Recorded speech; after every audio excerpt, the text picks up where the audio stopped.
Once upon a midnight dreary, while I pondered, weak and weary, over many a quaint and curious volume of forgotten lore, while I nodded, nearly napping, suddenly there came a tapping, as of someone gently rapping, tapping at my chamber door.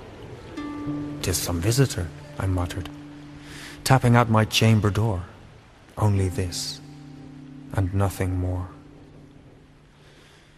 Ah, distinctly I remember it was in a bleak December, and each separate dying ember wrought its ghost upon the floor.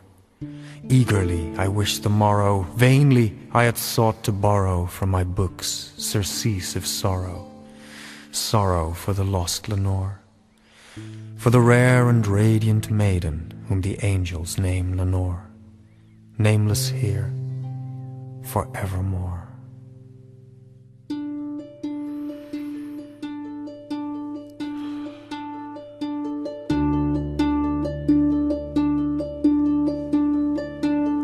And the silken, sad, uncertain rustling of each purple curtain thrilled me, filled me with fantastic terrors never felt before. Presently, to still the beating of my heart, I stood repeating, "'Tis some visitor entreating entrance at my chamber door. Some late visitor entreating entrance at my chamber door. Merely this, and nothing more."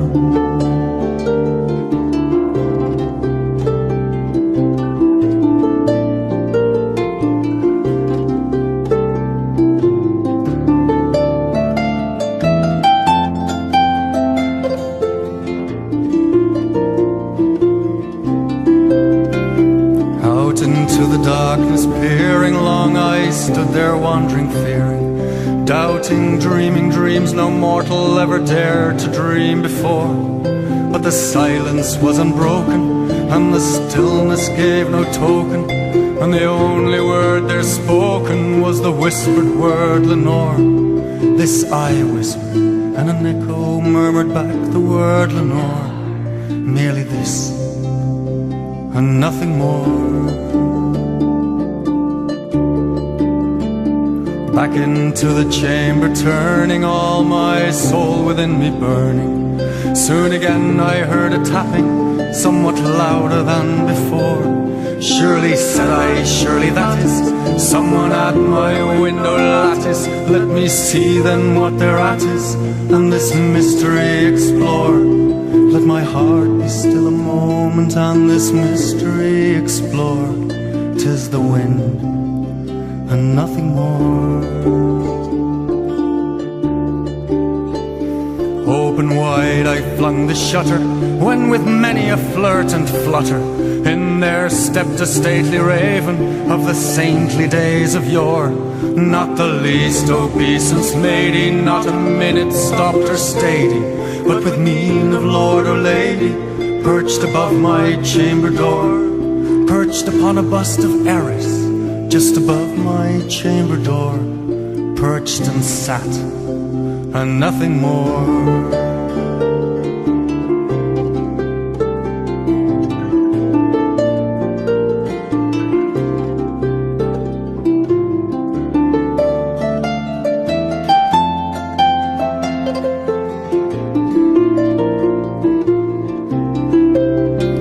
Soon that ebony bird beguiling my sad fancy into smiling, by the grave and stern decorum of the countenance it wore. Though thy crest be shorn and shaven, thou, I said, art sure no craven, ghastly, grim and ancient raven, wandering on the nightly shore. Tell me what thy lordly name is on this night's Plutonian shore. Quoth the raven, "Nevermore."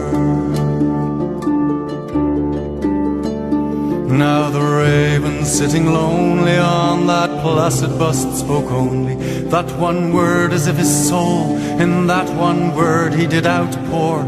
Nothing further than he uttered, not a feather than he fluttered, till I scarcely more than muttered, "Other friends have gone before." On the morrow he will leave me, as my hopes have flown before, quoth the raven, nevermore. Then methought the air grew denser, perfumed by an unseen censer, swung by seraphim whose footfalls tinkled on the tufted floor. Once more on the velvet sinking, I betook myself to linking fancy on to fancy, thinking what this ominous bird of yore, what this grim, ungainly, ghastly, gaunt and ominous bird of yore meant in croaking nevermore.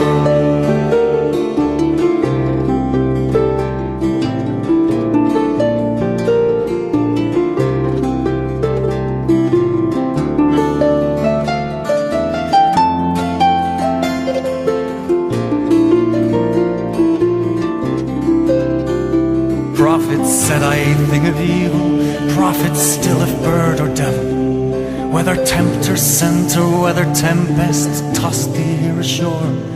Desolate yet all undaunted on this desert island, chanted on this home by horror haunted, tell me truly I implore, is there balm in Gilead? Tell me I implore, quoth the raven, nevermore. Prophets said I a thing of evil, prophets still if bird or devil, by that heaven stretched above us, by that God we both adore. Tell this soul with sorrow laden, if within the distant Aidenn it shall clasp a sainted maiden, whom the angels name Lenore. Clasp her air and radiant maiden, whom the angels name Lenore. Quoth the raven, nevermore. That word our sign in parting, bird or fiend, I shrieked upstarting. Get thee back into the tempest and the night's Plutonian shore. Leave no black plume as a token of that lie thy soul has spoken. Leave my loneliness unbroken, quit the bust above my door. Take thy beak from out my heart and take thy form from off my door. Quoth the raven, nevermore.